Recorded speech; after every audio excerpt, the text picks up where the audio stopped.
जैसे कि last episode में हमने देखा था कि वो लड़की गलती से सी में गिर गई थी, इसलिए हवांग उसे बचाने के लिए उसके पीछे पानी में कूद गया था।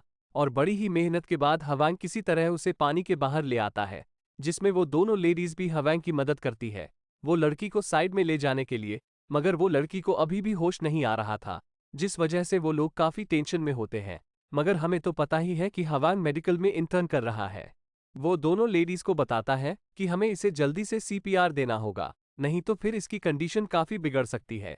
वो दोनों लेडीज सीपीआर के लिए मान गई थी और वो हवांग को फोर्स करती कि तुम्हें जल्दी करना चाहिए, प्लीज इसे बचा लो। उसे इस टाइम अपने ऊपर बिल्कुल भी कॉन्फिडेंस नहीं था।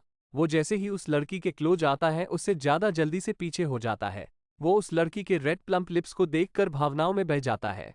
वो लेडी हुवांग से कहती है, आखिर तुम ये क्या कर रहे हो, जरा जल्दी करो, इसे सीपीआर भी दो। वो लेडी के समझाने के बाद हुवांग सीपीआर देके वो लड़की की जान बचा लेता है।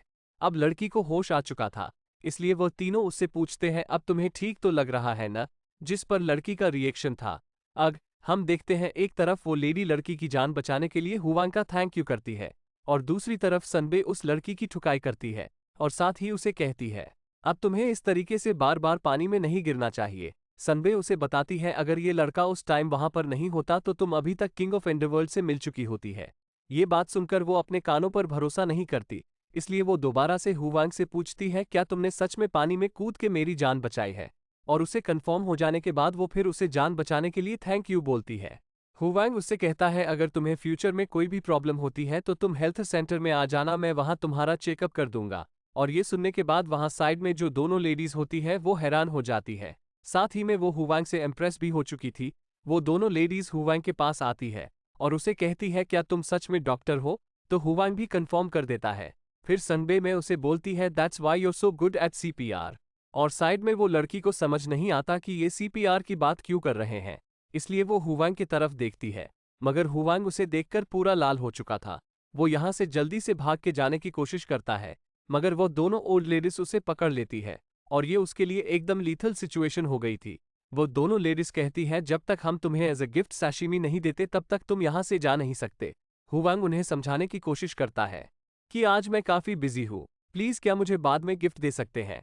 हुवांग के बार बार मना करने के कारण वो दोनों लेडीज अपनी शॉप का कार्ड उसे देती है और कहती है, नेक्स्ट टाइम तुम मेरे शॉप पर आना और मैं तुम्हें यमी सैशिमी में खिलाऊंगी।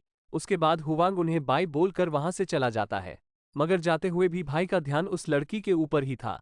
वो उस लड़की के ऊपर से अपनी नजरें हटा ही नहीं पाता। अब रात के टाइम हम हुवांग को देखते हैं, जो अपने घर पर आराम से सो रहा था। वो अपने पहले दिन के पूरे एक्सपीरियंस को याद करता है कि उसने आज क्या किया।